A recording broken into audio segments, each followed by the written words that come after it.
આજે આપણે જે ચેપ્ટર નંબર 7માં જે આગળ વાત કરવાની છે, કોણીય વેગમાનનું સંરક્ષણ.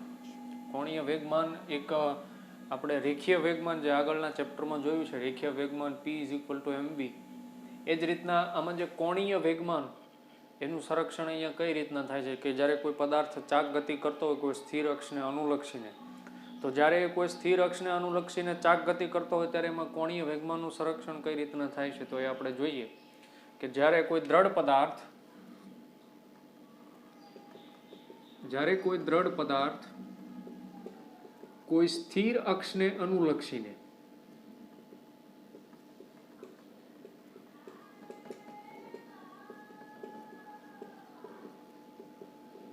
ચાક ગતિ કરતો હોય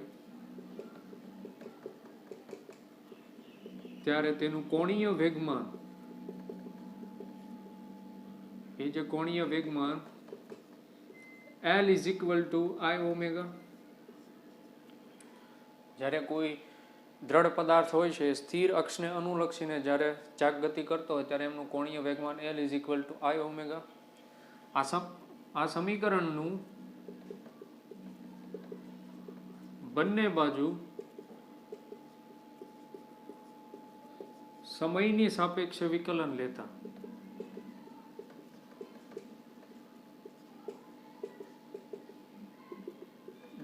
del L by del T is equal to I del omega by del T. del L by del T is equal to I del omega by del T. આજે કોણીય વેગનું સમયની સાપેક્ષે પ્રથમ વિકલન લેતા આપણને જાણીએ તે મુજબ કોણીય પ્રવેગ મળશે, એટલે કે alpha is equal to del L by del T is equal to I alpha.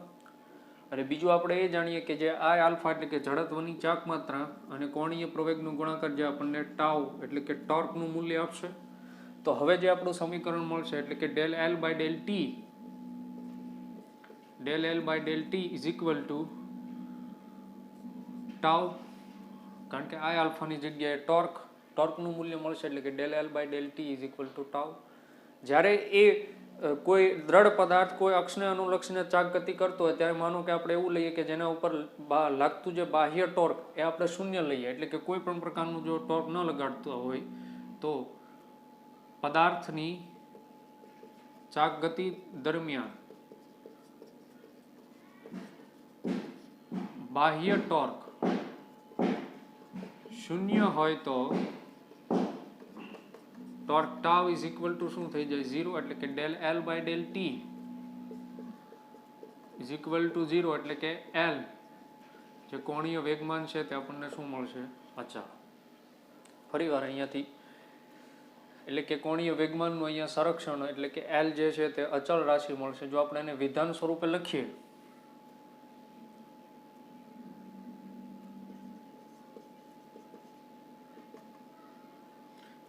જ્યારે દ્રઢ પદાર્થ પર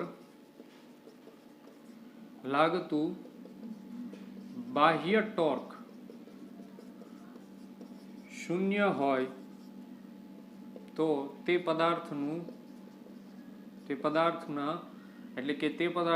દ્રઢ પદાર્થનું કોણીય વેગમાનનું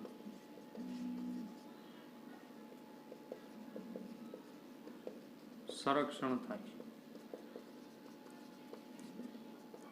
આ થઈ ગયું વિધાન સ્વરૂપે કે જ્યારે કોઈ દ્રઢ પદાર્થ પર લાગતો બાહ્ય ટોર્ક શૂન્ય હોય તો તે પદાર્થના કોણીય વેગમાનનું સંરક્ષણ થાય, જેમ અહીંયા આપણે જોયું L = અચળ. ફરી વાર કે જ્યારે કોઈ દ્રઢ પદાર્થ કોઈ સ્થિર અક્ષને અનુલક્ષીને ચાક ગતિ કરતો હોય ત્યારે તેનું કોણીય વેગમાન L = I ઓમેગા, જ્યાં I છે તે જડત્વની ચાક માત્રા, L એ કોણીય વેગમાન, ઓમેગા છે એ કોણીય વેગ છે. હવે જે આ સમીકરણનું છે સમયની સાપેક્ષે બંને બાજુ વિકલન લેતા del L by del T is equal to I del omega by del T. હવે I del omega by del T એટલે કે કોણીય વેગનું ફરીથી આપણે સમયની સાપેક્ષે વિકલન લઈએ તો આપણને મળે કોણીય પ્રવેગ એટલે I આલ્ફા. હવે I alpha is equal to tau એટલે કે ટોર્ક, એ ટોર્કનું મૂલ્ય આપણે રાખતા del L by del T is equal to tau. જ્યારે પદાર્થની ચાક ગતિ દરમિયાન જો કોઈ બાહ્ય ટોર્ક શૂન્ય હોય તો ટાઉ is equal to 0, એટલે કે del L by del T is equal to 0, એટલે કે L જે કોણીય વેગમાન છે તે આપણને મળશે અચળ, એટલે કે એનું સંરક્ષણ થયું કહેવાય. વિધાન સ્વરૂપે લખીએ કે જ્યારે કોઈ દ્રઢ પદાર્થ પર લાગતું બાહ્ય ટોર્ક શૂન્ય હોય તો તે પદાર્થના કોણીય વેગમાનનું શું થાય? સંરક્ષણ. હવે એક આપણે ઉદાહરણ દ્વારા સમજીએ. એક ઉદાહરણ લઈએ કે ફરતા ટેબલ પર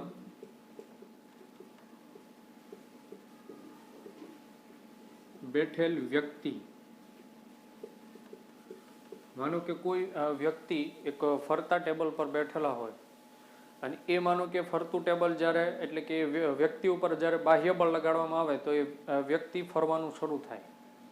હવે જ્યારે વ્યક્તિ પોતાના હાથ સમક્ષિતિજ દિશામાં જ્યારે આ રીતના લંબાવે અથવા તો કોઈ સમય પછી જ્યારે પોતાના હાથ છે તે પોતાના શરીરની તરફ લઈ લે તો શું થાય કે જ્યારે એ વ્યક્તિના હાથ જ્યારે સમક્ષિતિજ દિશામાં હોય ત્યારે તેની જે કોણીય વેગ છે તે ઘટશે, પરંતુ જ્યારે એ હાથને ફરીથી પોતાના શરીરની તરફ લાવશે એટલે એનો કોણીય વેગ શું થશે? વધશે. અને અહીંયા જે ટેબલની અક્ષ જે છે વચ્ચેની જે સ્થિતિ એ અક્ષને અનુલક્ષીને ટેબલ છે એ ચાક ગતિ કરતું હોય છે. એટલે કે જ્યારે ફરતા ટેબલ પર બેઠેલ વ્યક્તિ જ્યારે ટેબલ પર બાહ્ય બળ લગાડવામાં આવે તો ટેબલ કોઈ સ્થિર અક્ષને અનુલક્ષીને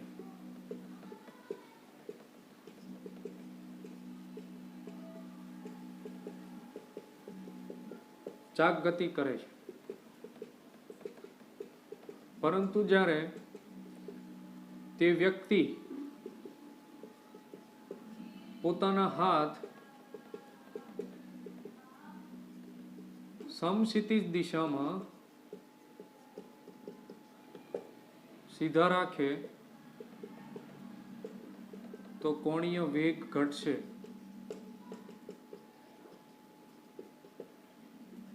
જ્યારે તે હાથને પોતાના શરીર તરફ લાવશે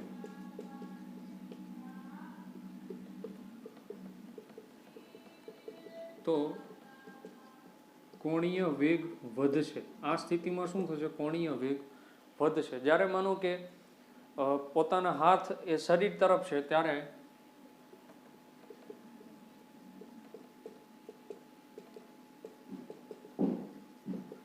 માનો કે કોણીય વેગ એ આપણે ω1 લઈએ. જ્યારે જડત્વની ચાક માત્રા આપણે I1 લઈએ. ત્યારબાદની હવે વાત કે જ્યારે હાથ શરીરથી સમક્ષિતિજ દિશામાં હોય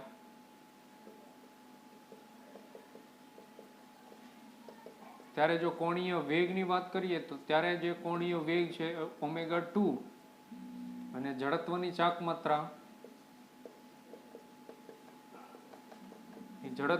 માત્રા I2.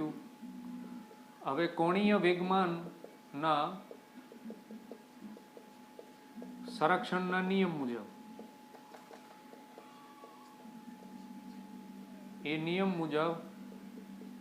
I1 ω1 = I2 ω2. એનો કહેવાનો અર્થ એ કે જ્યારે ω1 નું મૂલ્ય જ્યારે શરીર હાથ તરફ હશે ત્યારે વધારે હશે ω2 કરતા, એટલે કે જ્યારે હાથ સમક્ષિતિજ દિશામાં હશે એના કરતા ω1 ω2. તો એ જ રીતના આજે આપણે જોયું કે ફરતા ટેબલ પર બેઠેલ વ્યક્તિ એના ઉપરથી કોણીય વેગમાનનું સંરક્ષણ કે જ્યારે એ કોઈ વ્યક્તિ જે ફરતા ટેબલ પર બેઠેલું છે એને એકવાર બાહ્ય બળ લગાડવામાં આવે તો એ સ્થિર અક્ષને અનુલક્ષીને ચાક ગતિ કરવાનું તો શરૂઆત કરી દી, પરંતુ જ્યારે એ હાથ પોતાના તરફ એટલે કે શરીર તરફ રાખીને બેઠા હોય ત્યારે એની કોણીય ઝડપ છે તે વધારે રહે. ક્યારે? કે જ્યારે એ એના કરતાં એના હાથ એ સમક્ષિતિજ દિશામાં રાખે ત્યારે એ પરિસ્થિતિમાં એનો કોણીય વેગ ઘટશે અને ત્યારે એની જે અનુરૂપ જડત્વની ચાક માત્રા I1 I2. હવે કોણીય વેગમાનના સંરક્ષણના નિયમ મુજબ I1 ω1 = I2 ω2, જ્યાં ω1 > ω2. તો આ એક આપણે ઉદાહરણ સ્વરૂપે જોયું કોણીય વેગમાનનું સંરક્ષણ. હવે આપણે વાત કરવાના છે કે ઢાળ પરથી સરક્યા સિવાય ગબડતા પદાર્થ માટે આપણે વેગનું સૂત્ર તારવવાનું છે અને તેની ગતિ ઉર્જા કેટલી હોય છે એ આપણે મેળવીએ. હવે જે આપણે આગળના પ્રશ્નો વિશે વાત કરવાના છે કે થીટા કોણવાળા ઢાળ પરથી સરક્યા સિવાય ગબડતા પદાર્થ માટે ગતિ ઉર્જા તથા વેગનું સૂત્ર તારવો. તો અહીંયા આકૃતિમાં દર્શાવ્યા મુજબ એક ઢાળ બતાવેલો છે જેની ઊંચાઈ છે તે h જેટલી છે, સ્મોલ h જેટલી, અને જે ઢાળ જે છે તે થીટા જેટલો છે, ખૂણો જે બને છે તે થીટા જેટલો. એના ઉપર એક પદાર્થ છે, અહીંયા માનો કે વર્તુળાકાર એ પદાર્થ લીધો છે, એ સરક્યા સિવાય ગબડતો પદાર્થ છે, જે અહીંયા ઉપર જે બળ લાગે છે આ દિશામાં F જેટલું એ ઘર્ષણ બળ એટલે કે વિરુદ્ધ દિશામાં જે લાગે છે તે બળ, નીચે જે ગુરુત્વાકર્ષણના કારણે જે બળ લાગે છે તે mg, ઉપર જે લંબ બળ લાગે છે તે n જેટલું, અને નીચે જે mg cos થીટા જે એકબીજાને સમતુલે છે, અને mg અને mg cos થીટા વચ્ચેનો ખૂણો છે તે થીટા જેટલો. તેમજ આ જે વર્તુળાકાર એટલે કે પદાર્થ છે તેની જે ત્રિજ્યા, રેખીય ત્રિજ્યા છે તે કેપિટલ R જેટલી. હવે આના માટે આપણે આ પદાર્થ છે તે સરક્યા સિવાય ગબડે છે એવું ધારી અને એની ગતિ ઉર્જા તથા વેગનું સૂત્ર આપણે તારવવાનું છે. તો આકૃતિમાં દર્શાવ્યા મુજબ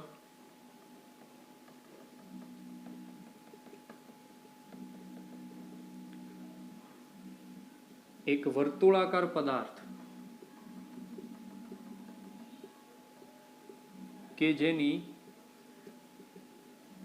રેખીય ત્રિજ્યા કેપિટલ R તેમજ દળ એ સ્મોલ m અને ચક્રાવર્તનની ત્રિજ્યા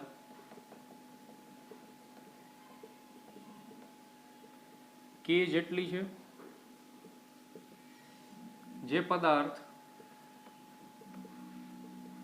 આકૃતિમાં દર્શાવ્યા મુજબ h જેટલી ઊંચાઈ તેમજ થીટા જેટલો ખૂણો ધરાવતા ઢાળ પર સરક્યા સિવાય ગબડે છે. સરક્યા સિવાય ગબડે છે. અહીં જે mg, અહીં બળના ઘટકો ગુરુત્વાકર્ષણ બળ mg અને mg cos થીટા છે, જેમની વચ્ચેનો ખૂણો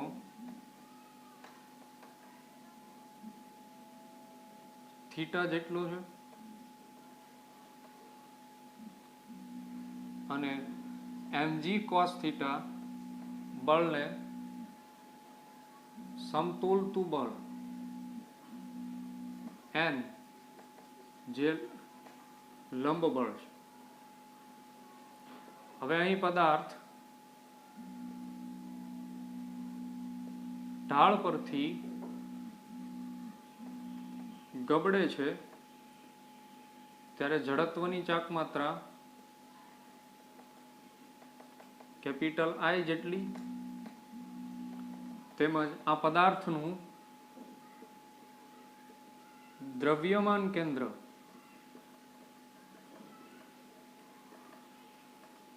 રેખીય ગતિ કરે છે,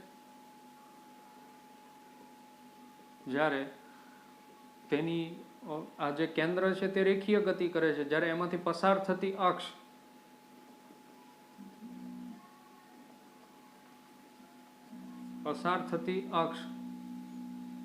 ને અનુલક્ષીને પદાર્થ ચાક ગતિ કરે છે. એટલે કે અહીંયા બંને ગતિનું મિશ્રણ છે, એટલે મિશ્રિત ગતિ, રેખીય ગતિ અને ચાક ગતિ બંને ગતિનું મિશ્રણ. આ જે થયું વર્ણન પહેલા આકૃતિનું, અને જે એ પદાર્થ અહીંયા સરક્યા સિવાય જ્યારે ગબડે છે ત્યારે એમાં થતી જે ગતિ છે તે એક રેખીય ગતિ છે, એ દ્રવ્યમાન કેન્દ્રને અનુલક્ષીને, અને બીજું કે જે એમાંથી દ્રવ્યમાન કેન્દ્રમાંથી પસાર થતી અક્ષને અનુલક્ષીને જે હવે ગતિ કરશે એ ચાક ગતિ. એટલે અહીંયા બેનું મિશ્રણ થયું. હવે જ્યારે આ પદાર્થની ગતિ ઉર્જા મેળવી હોય એટલે કે ગતિ ઉર્જા એ બે પ્રકારે મળશે, રેખીય ગતિ ઉર્જા અને પદાર્થની ગતિ ઉર્જા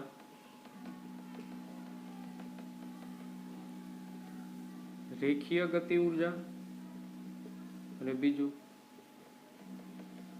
ચાક ગતિય ઉર્જા.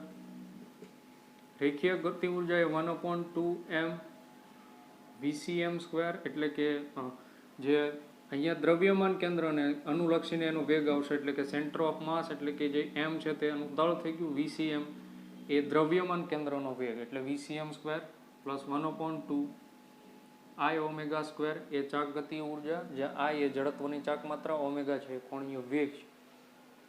1/2 I ઓમેગા સ્ક્વેર. બીજું અહીંયા જે જડત્વની ચાક માત્રા છે તો ત્યાં I = mk સ્ક્વેર એટલે કે m જે પદાર્થનું દળ છે, જ્યારે k છે એ એની જે ચક્રાવર્તનની ત્રિજ્યા છે જે આપણે આગળના પીરિયડમાં જોઈએ એ પ્રમાણે, તો આપણે આની કિંમત મૂકી દઈએ એટલે 1/2 m VCM square plus 1/2 mk square omega square. હવે બીજું આપણે એ જાણીએ કે ઓમેગા હવે VCM R ઓમેગા પરથી જે ઓમેગાની વેલ્યુ મળશે તો VCM/R, તે કિંમત અહીંયા મૂકતા આપણને જે ગતિ ઉર્જા મળશે K = 1/2 m VCM square plus 1/2 mk square, અને જે ઓમેગાની જગ્યાએ VCM/R સ્ક્વેર એટલે કે 1/2 m VCM square plus 1/2 mk square VCM સ્ક્વેર/R સ્ક્વેર. હવે જે બંનેમાંથી કોમન છે તો લઈ લઈએ, 1/2 common, m common, VCM square common, તો અહીંયા જે વધ્યું તે બાકી રહ્યું તે 1 plus 1/2 m VCM square common એટલે k સ્ક્વેર/R સ્ક્વેર. આ જે આપણને મળ્યું એ ગતિ ઉર્જા. હવે એ ગતિ ઉર્જાને આપણે જેમ યાંત્રિકીમાં જોઈએ, ગતિ ઉર્જાને સ્થિતિ ઉર્જા સાથે સરખાવતા એટલે કે ગતિ ઉર્જા જે સ્થિતિ ઉર્જા સાથે સરખાવતા, જે સ્થિતિ ઉર્જા mgh જેટલી, તો એની સાથે k ની જગ્યા રાખીએ એટલે કે mgh = 1/2 m VCM square 1 plus k સ્ક્વેર/R સ્ક્વેર એટલે કે m બંને સાઈડથી કેન્સલ, તો જો વેગ આપણને મળશે એટલે કે VCM square = 2gh upon 1 plus k સ્ક્વેર/R સ્ક્વેર. અને એમાંથી આપણે જો હવે વેગ મેળવવો v લઈએ તો VCM = 2gh upon 1 plus k સ્ક્વેર/R સ્ક્વેર ⁻², કારણ કે આ બાજુથી આપણે વર્ગ દૂર કરીએ તો આ બાજુ વર્ગમૂળ. તો આ થઈ ગયું વેગનું સૂત્ર. એ વેગ એ દ્રવ્યમાન કેન્દ્રને અનુલક્ષીને એટલે કે આ જે પદાર્થ છે તે દ્રવ્યમાન કેન્દ્રને અનુલક્ષીને જે એનો દ્રવ્યમાન કેન્દ્રનો વેગ VCM = 2gh upon 1 plus k સ્ક્વેર/R સ્ક્વેર ⁻² એટલે કે વર્ગમૂળમાં. આ વાત થઈ દ્રવ્યમાન કેન્દ્રનો વેગ. તો આજે આપણે વાત કરીએ કે કોઈ ઢાળ પરથી કોઈ પદાર્થ એ સરક્યા સિવાય ગબડતો હોય ત્યારે તેના દ્રવ્યમાન કેન્દ્રને અનુલક્ષીને અથવા તો એના દ્રવ્યમાન કેન્દ્રનો વેગ એની આપણે વાત કરી. અને જે એની ગતિ ઉર્જા છે એ બે પ્રકારે મળશે.